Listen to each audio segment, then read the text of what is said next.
Et bonjour à tous, on est le vendredi 20 janvier et j'ouvre ce nouveau vlog.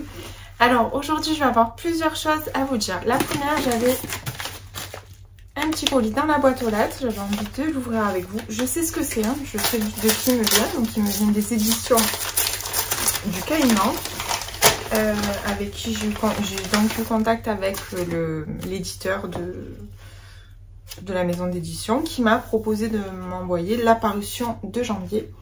Donc c'est Fatum de Sylvie Calais. Je sais pas si vous voyez bien, j'ai l'impression que c'est un peu flou. Voilà, donc je vais vous lire la première de couverture si j'y arrive, parce que voilà, j'ai même un petit mot. Voilà, j'ai un petit mot de l'éditeur dedans. Ça fait toujours plaisir quand on trouve ce genre de petites cartes à l'intérieur. Alors, je m'excuse, j'ai encore mes chiens qui ont fait un peu de bruit. Je suis vraiment désolée. J'en ai profité pour aller récupérer mes lunettes pour vous lire la quatrième de couverture. Alors, issue des quartiers, Samia, une lycéenne de 15 ans, rêve en secret de devenir écrivaine. Depuis qu'Amar, son père, est parti au bled, sa mère, Sabine, peine à joindre les deux bouts. Son frère, Sohan, se radicalise. Sa petite sœur, Myriam, devient ingérable. Abby, sa meilleure amie, submergée par un drame familial, part elle aussi à la dérive. Samia trouve du réconfort dans les ouvrages qu'elle emprunte chaque semaine à son étrange voisine, Madame Henry, surnommée la femme au livre. Un jour, la jeune fille trouve celle-ci couchée sur le carrelage de sa cuisine, en train de se vider de son sang. Une enquête est ouverte pour agression. Samia l'ignore, mais sa vie vient de basculer inexorablement. Donc voilà, j'avais lu la présentation et ça me tentait bien, donc je l'ai pris. Je vais essayer de le caler là rapidement vu qu'il est sorti au mois de janvier pour pas faire traîner. Donc voilà. Alors maintenant, je vais donc vous parler de ma lecture que je viens de terminer. Je l'ai terminée hier soir, donc c'est L'héritage d'Esté de Soraya Lane, paru aux éditions City le 11 janvier. Je vous remercie d'ailleurs la maison d'édition et Eric Poupée pour l'envoi de ce roman. Je n'ai pas pu le lire avant la sortie, alors que je l'avais reçu un petit peu avant, mais j'ai vraiment pas pu. Donc voilà, je vous en parle avec... il est sorti depuis une semaine, donc voilà. Alors, donc c'est un roman à double temporalité. On va suivre Esté et Lily. Alors, Esté est dans le passé, Lily est de nos jours. Donc en rentrant de Nouvelle-Calédonie, me semble, chez sa mère, Lily trouve une enveloppe que sa maman n'a pas ouverte, dans laquelle il y a une convocation chez un notaire pour récupérer des choses en lien avec sa grand-mère. Donc Lily réfléchit un peu, puis se dit, bah oui, je vais y aller, sa grand-mère étant décédée, elle veut savoir ce qu'elle va pouvoir trouver. Donc en fait, on va lui remettre une boîte, mais chez le notaire, elles sont 8. Enfin, il y a 8 boîtes. Elles sont 6, il me semble, mais il y a 8 boîtes. On va lui remettre une boîte et dedans, il y a des indices. Parce que du coup, elle découvre que sa grand-mère a été adoptée à la naissance. Et donc, dans cette boîte, il y a des indices pour retrouver sa mère biologique. Alors, moi, je vais être honnête, j'ai préféré la partie dans le présent que la partie dans le passé. Mais de manière générale, je trouve que ça manque d'approfondissement. Il y avait beaucoup de matière, l'idée était bonne, je trouve ça... Voilà, c'est vraiment le genre de roman, moi, qui me plaît. D'ailleurs, c'est peut-être pour ça que j'ai l'esprit autant critique et que j'en attends toujours plus, parce que comme je pense que c'est le style de roman que j'ai le plus lu depuis des années, forcément, j'ai beaucoup d'attentes. Et là, alors dans le passé, il y avait le contexte historique, puis ça se passe, ça démarre, je crois, dans les années 37, 38, il me semble. Donc il y avait beaucoup à dire, puisque on était à la veille de la Seconde Guerre mondiale, le contexte, alors même si c'était en Italie, il y avait un contexte également, l'Italie était concernée aussi, donc il y avait plein de choses à exploiter. Esté est une danseuse professionnelle, puisqu'elle danse à la Scala de Milan. Donc là aussi, j'aurais aimé en apprendre plus sur... je trouve qu'il y avait beaucoup de choses qui auraient pu être développées et qui auraient donné un plus au livre, qui aurait fait qu'on aurait eu la capacité de s'attacher beaucoup plus à ST, alors que là au final, moi j'avoue, je me suis pas attachée au personnage, ni à ST, ni à Lily. Alors même si j'ai préféré la partie de Lily, je vais vous dire pourquoi j'ai préféré la partie de Lily. Parce que en fait ça se passe sur un domaine vinicole, la partie de Lily se passe essentiellement en Italie, en Toscane, sur un domaine vinicole. Et c'est un milieu que je connaissais pas beaucoup et ça m'a intéressée de voir comment on passait de la grappe de raisin, comment fonctionnait un domaine avec les méthodes à l'enseigne, qu'on coupait le raisin, qu'on le mettait. Enfin voilà, c'était bon, c'est des détails, mais enfin, moi ça m'a plu, cette chaleur. Là j'ai ressenti de la chaleur dans le domaine dans lequel elle travaillait, puis le lien que ça avait avec son papa. Enfin bon voilà, c'est donc j'ai préféré largement cette partie. Mais encore une fois, voilà, même la partie dans le présent, donc Lily a cette boîte, et puis, alors au début, on nous raconte des choses, ça, puis d'un coup, paf, ça y est, hop, elle a trouvé, tac, c'est résolu. Ça manque de profondeur en fait. Déjà, je vous dis franchement, pour ce genre de roman, quand je vois que le livre est fin comme ça, je me dis... Normalement, voilà, on part, en plus, alors là, derrière, on nous pense ça en nous disant... une grande saga dans la lignée de Lucinda Riley, mais c'est en aucun cas dans la lignée de Lucinda Riley, ça n'a rien à voir. Alors oui, la saga des 7 sœurs, elles sont 7 sœurs, elles vont rechercher leurs origines. Oui, jusque là, ok, pas de souci. Là, elles sont 8, certes, mais elles n'ont aucun lien entre elles apparemment, d'après ce que j'ai cru comprendre. À part avoir été mises au monde à Hop House, dans une maison donc qui était réservée aux femmes qui ne pouvaient pas garder leur enfant pour X raisons. Mais sinon, j'ai pas trouvé vraiment le lien. Donc voilà, je vous invite à vous faire votre propre avis parce que voilà, en dehors de ça, la plume est super, ça se lit super bien. C'est juste que j'ai l'impression de pas fini, il me manque des choses, j'en veux encore, voilà. Mais après, c'est pas, voilà, cette lecture ne m'a pas déplu, mais c'est juste que elle manquait de consistance et d'émotions qui ont fait que du coup, ça nous laisse un petit peu comme ça de se dire, bon, on attend autre chose en fait, voilà. Donc moi, dans tous les cas, je vous invite toujours à vous faire votre propre avis. Je peux adorer un livre et vous allez me dire mais moi je l'ai pas aimé du tout. Je peux vous dire pour moi ce livre là il manquait un peu de profondeur. Vous allez me dire ah non pas du tout, moi j'ai trouvé que c'était très complet. Donc ça après on est tous différents, on a tous notre avis et bien heureusement d'ailleurs parce que sinon on se battrait toute la journée. Mais voilà donc voilà, c'était ma dernière lecture. Et si vous l'avez lu, je serais ravie par contre d'avoir vos retours. Alors sinon, hier soir, j'ai commencé mon premier service presse que j'ai reçu de la part de Fictia avec Palisade Park de Mallory Cassie. Alors j'ai pas la couverture, je vous la mettrai en photo là puisque c'est un livre numérique. Donc j'ai lu 31% du livre et j'adore. Alors ça faisait longtemps que j'avais pas lu de la new romance. Et là, je suis tellement contente en fait Je suis tellement contente de retrouver ça. Parce que c'est vrai que j'en ai encore quelques-uns dans ma palle. Mais à chaque fois, je fais passer un livre. Et puis bon, au final, je les sors pas.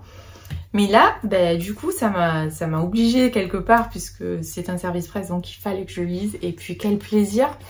Donc en fait, Palisade Park, c'est une résidence qui vient de se construire à Santa Monica. Donc c'est à Los Angeles, me semble-t-il. Et comment elle s'appelle, Lee fuit, on va dire ça comme ça, hein. Oui, elle fuit Chicago pour venir s'installer ici. Ouvrir un salon de massage et elle a acheté donc un appartement dans... cette nouvelle résidence qui s'appelle Palisade Park, qui comporte 3 immeubles où il y a de nombreux habitants dedans. Et ça a un peu des airs de Melrose Place. Et je trouve ça très sympa, cette ambiance voisinage où tout le monde prend la peine de se connaître. Je suppose qu'après il va y avoir des désaccords, hein, parce que sinon ça serait trop facile. Et voilà, et parallèlement, donc on a Matthew qui habite également à Palisade Park, qui lui a un cursus un petit peu différent. Donc lui il est sauveteur sur la plage. C'est un peu un coureur de jupons alors que elle sort d'une déception amoureuse et qu'elle a elle est absolument pas ouverte à ce genre de personnage. Et du coup, c'est assez rigolo de les voir un petit peu se chamailler. Donc je ne sais pas comment ça va se terminer puisque je n'ai lu que 30% du livre. Il m'en reste encore 70% pour être auprès de Lee et de Matthew, et je vous en reparlerai sans aucun doute parce que vraiment, voilà, je suis très contente de lire ce livre. Je pense que ça me fait du bien, j'avais besoin d'une petite coupure un petit peu, voilà, où on lit des choses un peu différentes, où on se prend pas la tête, et en plus, voilà, c'est bourré d'humour. Franchement, je connaissais pas l'auteur. Et je suis totalement conquise pour l'instant, donc je vous dirai ça quand j'aurai terminé. Je pense très honnêtement que ce soir il sera terminé parce que à l'allure où je le lis, là je pense que voilà, il va pas traîner, il va pas faire mon feu. Donc voilà, bah écoutez, ça sera tout pour aujourd'hui. Je vous reprendrai certainement dans le week-end, donc pour sûrement vous parler de ça. Et puis surtout... j'aimerais, comme je vous ai dit, vous présenter quelques livres de ma palle. Donc je vais réfléchir à quelques livres à vous montrer qui sont là depuis trop longtemps dans ma palle. Et voir, comme ça vous aurez la possibilité de commenter en me disant oui, il faut que tu le sors de ta palle ou non, ne le sors pas. Voilà, donc sur ce, je vous souhaite une belle fin de journée et je vous dis à très vite.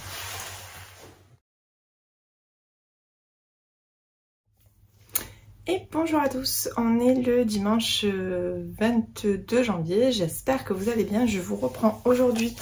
Je vais vous parler dans un premier temps de ma dernière lecture que j'ai terminée donc vendredi soir. Voilà, donc cette fois je vous ai trouvé j'ai trouvé la couverture parce que c'est un livre que j'avais reçu donc de la part de Fictia en version numérique. Donc il s'agit du premier tome de Palisade Park, donc il est prévu une série de 3 tomes de Maloria Cassie. Donc je vous avais dit que je l'ai commencé donc jeudi, je l'ai terminé vendredi, j'avoue que je l'ai complètement dévoré, c'était la lecture dont j'avais besoin à ce moment-là. Donc c'est une new romance, mais qui aborde quand même, voilà, ce que j'apprécie c'est que ça aborde quand même des sujets assez importants comme la maladie d'un de ses proches, comme la peur de l'engagement, mais encore l'adoption, l'abandon. Puis tout ça avec une intrigue assez sympathique au sein de la résidence qui je pense va s'étaler du coup sur les 3 tomes. Alors même si on ne retrouve... ça concernera un autre couple les tomes suivants comme dans toutes ces séries. Voilà, on reste quand même sur la même trame. Et voilà, j'avoue que j'ai hâte de lire le suivant parce que vraiment, les personnages m'ont plu. Je me suis attachée à eux, c'était très sympa, c'était une lecture comme je les aime et comme j'en avais besoin à ce moment-là. Donc voilà, si vous cherchez une série de new romance à lire qui est plutôt sympa, je vous la conseille vraiment.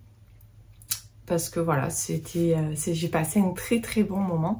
Ça faisait un petit moment que j'avais pas lu ce genre de livre et j'avoue que finalement ça me manquait. Voilà, faudrait que j'en lise un peu plus.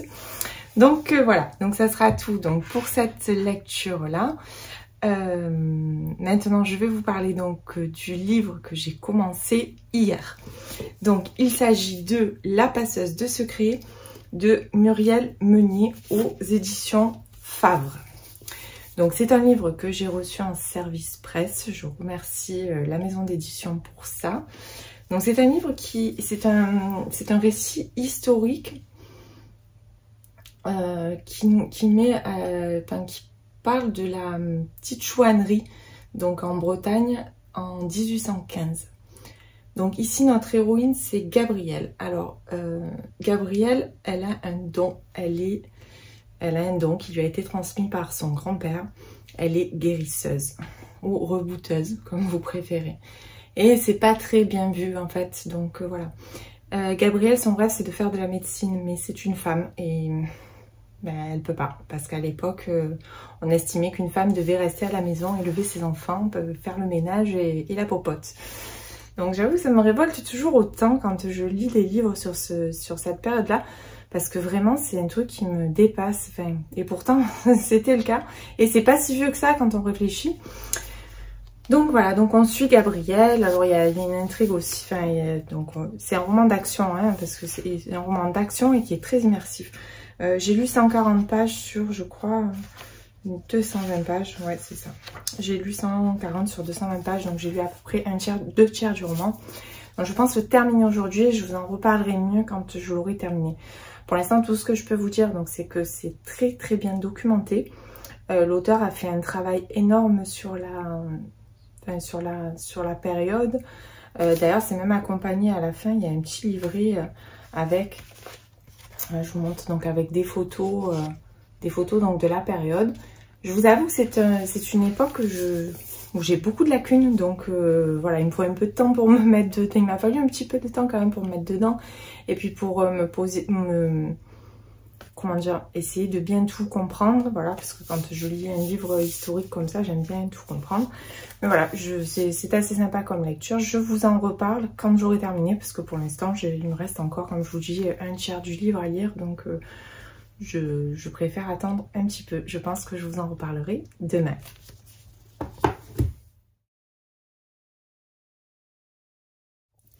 Alors maintenant, un autre sujet. Donc je vous avais dit que je vous sortirais quelques livres de ma palle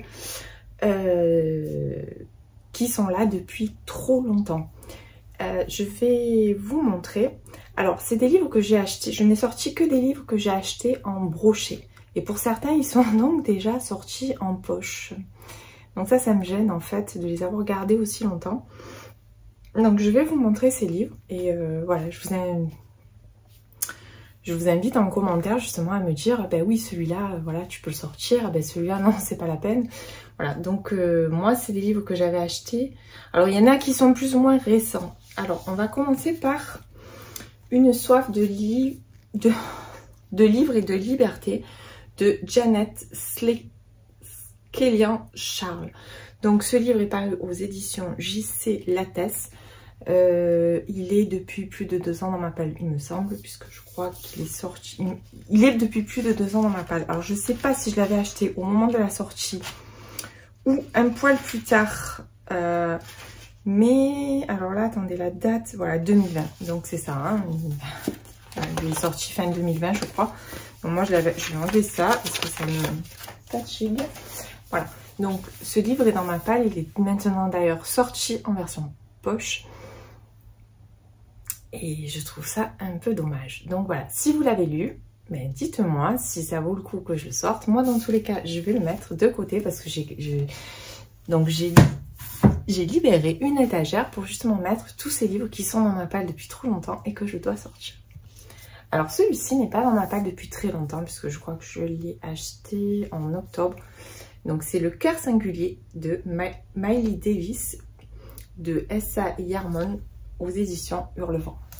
Alors j'ai craqué, alors j'ai vu passer un retour sur ce livre qui m'a vraiment fait envie, mais surtout je craque vraiment sur cette maison d'édition parce que le design il est magnifique, le travail éditorial est sublime, que ce soit à l'intérieur comme à l'extérieur. Et voilà, donc j'en ai déjà lu un, il m'en manque un de cette maison d'édition.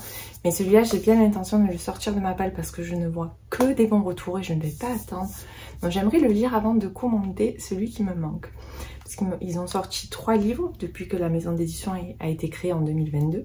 Il m'en manque qu'un. Donc je le sors pour pouvoir le lire avant qu'il sorte un autre livre.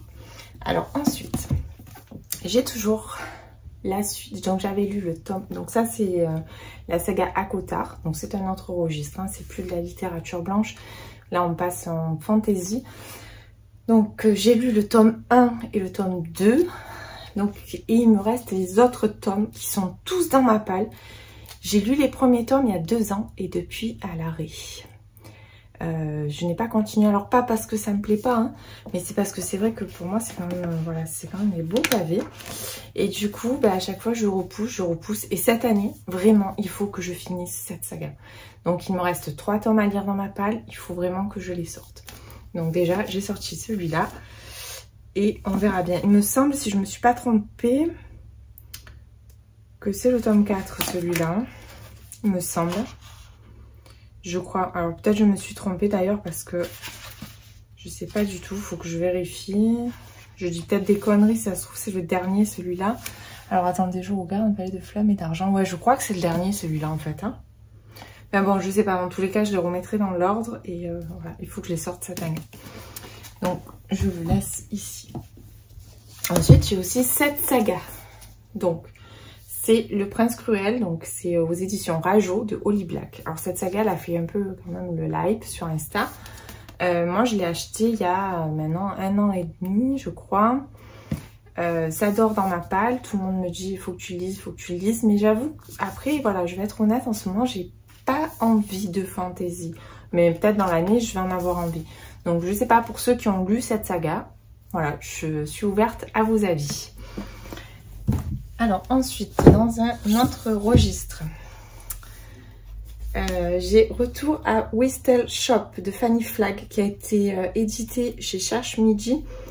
Et pareil, il a 2 ans celui-là, il est dans ma palle depuis 2 ans. Donc j'avais acheté Beignets de tomates vertes qui est le tome 1. Et celui-là, c'est la suite qui a été écrite bien des années plus tard.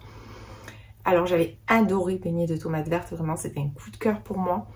Et du coup, je m'étais dit, ben, je vais lire la suite. Et puis, à chaque fois, j'ai repoussé, j'ai repoussé. Au final, maintenant, celui-ci est disponible en poche puisqu'il a 2 ans. Et je ne l'ai toujours pas lu.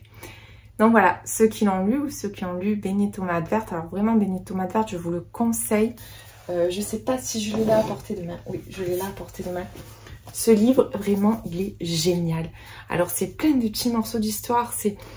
vraiment, j'étais prise dedans, j'ai adoré. En plus, alors Cherche Midi, j'aime beaucoup leurs livres. C'est très joli, je trouve, à l'intérieur. Ils font toujours plein de petits trucs. C'est un peu comme la série de Joanne Fluck en Cozy Mystery. D'ailleurs, cette saga qu'il faut absolument que je compte. Et là, je vois que c'est pareil. Donc voilà, moi, j'aime bien la présentation. J'aime beaucoup le travail éditorial qui est fait chez Cherche Midi. Donc voilà, si vous l'avez lu, j'attends vos commentaires. Alors, ensuite, l'année dernière, j'étais ultra pressée d'acheter America de Ludovic Manchette et Christian Niemek, dont j'avais adoré le premier livre, qui doit être là, Alabama 1963. Voilà, donc je l'avais adoré. Je l'avais acheté en version brochée, je l'avais lu. Et puis, je me rends compte que là, ça fait presque 1 an qu'il est dans ma palle et qu'il n'a pas bougé. Donc voilà.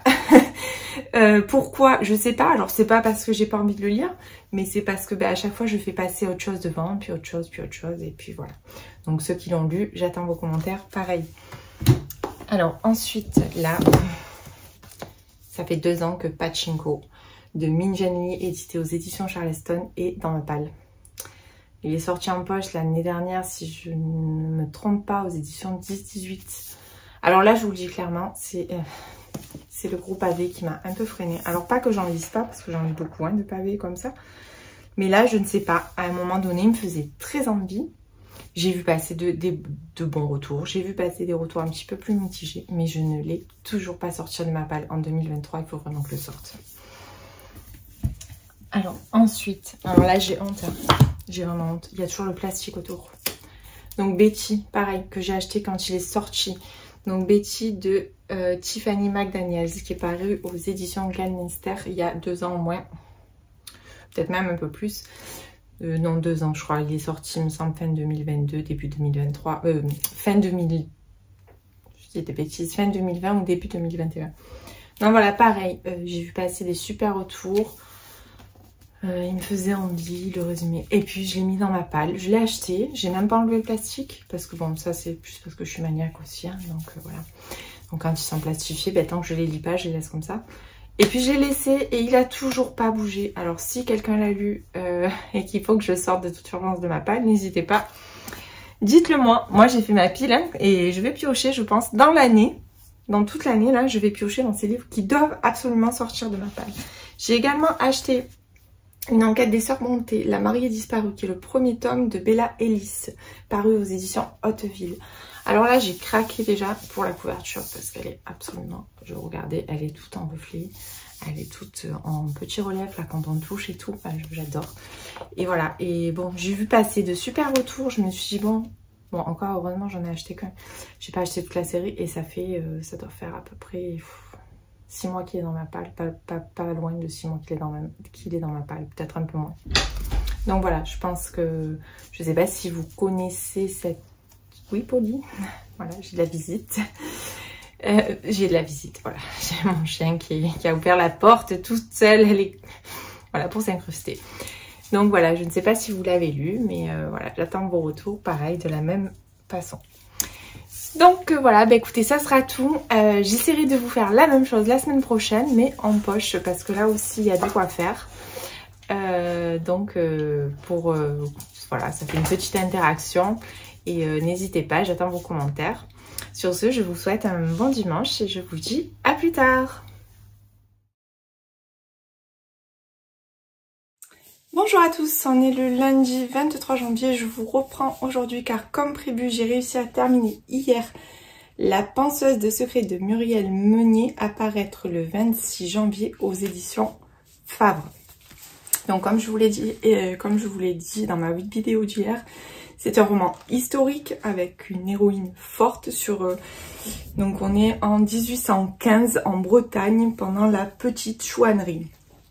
Donc on va suivre le destin de Gabrielle, qui est donc penseuse de secrets. Donc en fait ça veut dire juste qu'elle a un don, elle est guérisseuse. Donc Gabrielle arrive comment on dit, à hériter de ce don de son grand-père et a envie d'aider les gens, de guérir les gens. Elle aimerait faire médecine mais elle ne peut pas parce qu'à l'époque les femmes n'y avaient pas accès. Mais Gabrielle deviendra quand même sage-femme grâce au docteur Mathurin avec qui elle va faire un mariage de convention. Parce que oui, alors même donc pour des raisons dont je ne vous parlerai pas, le docteur Mathurin, si je ne me trompe pas de nom, hein, oui, parce que je ne veux pas non plus écorcher les noms. En fait, elle va faire avec lui ce mariage de convention qui les arrange bien tous les deux.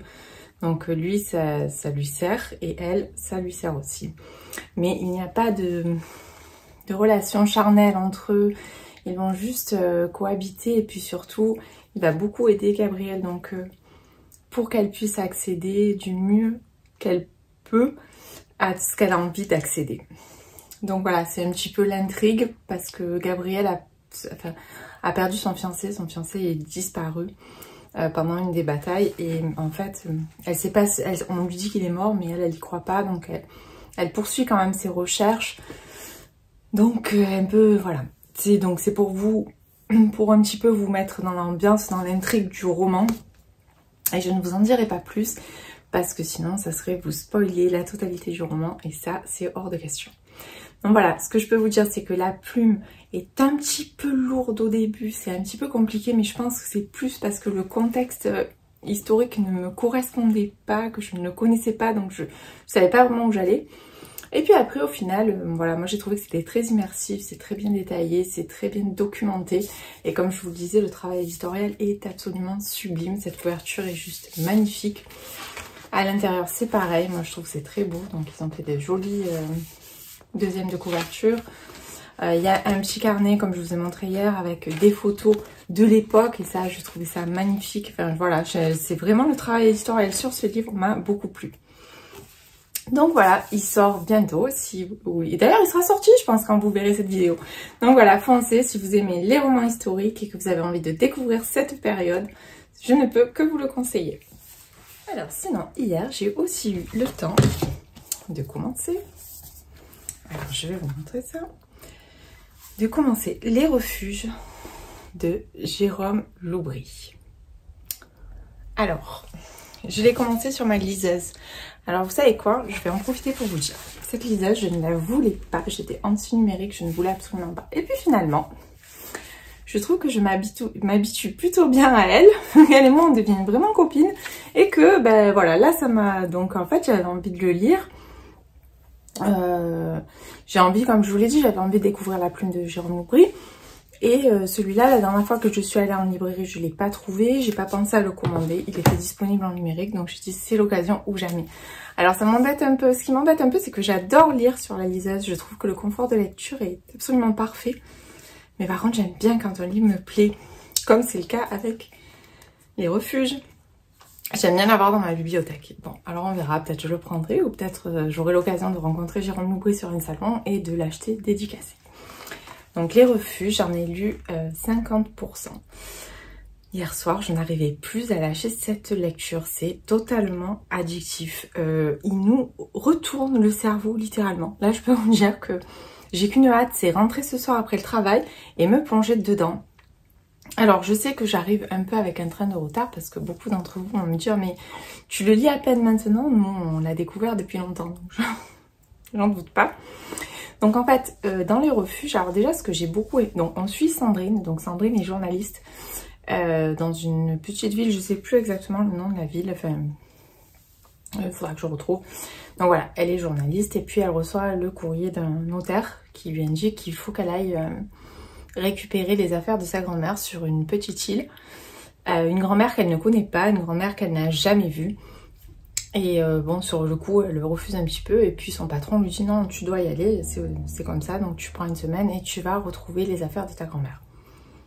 Donc elle part sur cette île, il se passe plein de choses. Alors moi j'ai adoré l'ambiance, alors déjà parce qu'il y a une double temporalité et que en plus la période dans le passé se situe juste après la Deuxième Guerre mondiale, donc il y a encore vraiment toute cette ambiance et tout ce qu'on pouvait ressentir à cette époque-là, et ça j'aime beaucoup.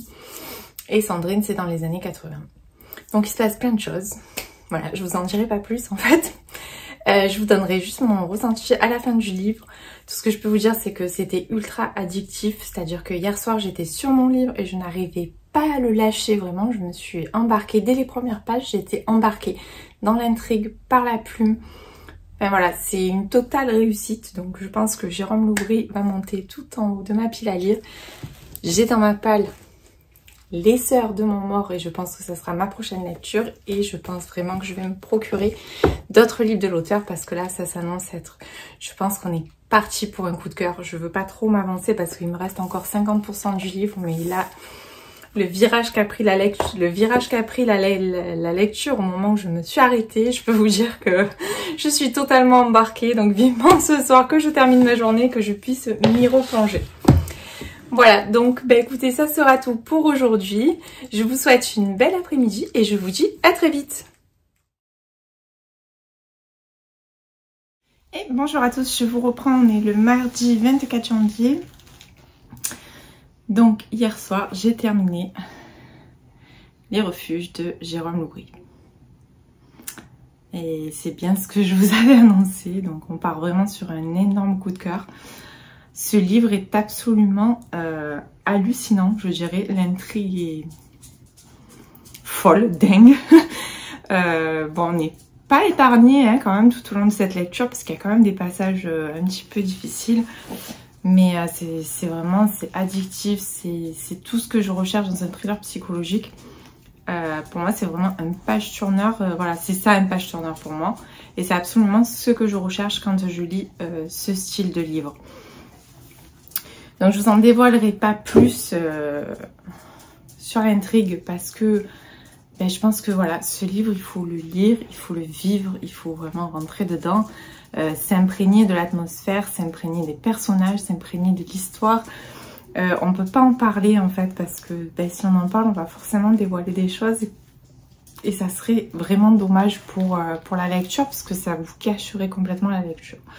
Donc voilà, je reste sur ce que je vous ai dit hier et je suis vraiment contente, même si c'est, après tout le monde, d'avoir découvert la plume de Jérôme Loubry. Et je pense que je vais me procurer vraiment d'autres livres de cet auteur. J'en ai déjà un comme je vous ai montré dans ma palle, mais je pense que je vais en prendre d'autres. Parce que voilà, j'ai vraiment flashé sur la plume. Alors après, je sais pas s'ils sont tous dans le même registre, hein, mais là... Et puis cette fin, je m'en suis toujours pas remise. Parce que alors hier soir, je suis rentrée du travail, je me suis dit bon allez, tu fais tout ce que tu as à faire et puis tu te remets dedans. Et je voulais pas aller me coucher sans l'avoir terminé. Je voulais absolument le terminer hier soir. Donc voilà, c'est chose faite. J'ai passé vraiment un très très bon moment, bien ancré dans mon livre. Voilà, donc ça sera tout pour ma dernière lecture. J'ai pas encore choisi ce que j'allais lire. J'ai encore quelques livres, il me reste encore 4 livres que j'avais sélectionnés à lire en janvier que j'ai toujours pas lus parce qu'il y a eu beaucoup de... J'ai reçu pas mal de livres, j'en ai acheté aussi. Et c'est vrai que moi, ma page, je la prépare, mais comme je vous ai expliqué, c'est pas fixe. Hein, parce qu'après aussi, c'est en fonction de mes envies, en fonction de ce que j'ai envie de lire à un moment donné. Et voilà, donc il me reste encore ces livres-là. Mais je sais pas s'il me reste un service presse aussi à lire. Donc je sais pas, je verrai ce soir dans quel état d'esprit je me trouve. Et à ce moment-là, je choisirai ma nouvelle lecture. J'en profite pour clôturer ce vlog. Alors je sais, on n'est que mardi, mais il est déjà bien assez long. Et puis ben, c'est pas grave, j'en réouvrirai un autre avant la fin de la semaine. Donc je vous dis à très vite. Passez une bonne fin de semaine. Quand vous aurez ce vlog, je pense qu'on sera mardi. Non, on est mardi, donc je pense que vous l'aurez peut-être demain si j'arrive à tout monter. Et puis voilà, je voulais encore vous remercier pour être présent. Si vous m'avez regardé jusqu'au bout, voilà, n'hésitez pas à liker, à commenter et puis à partager si la vidéo vous a plu. À bientôt!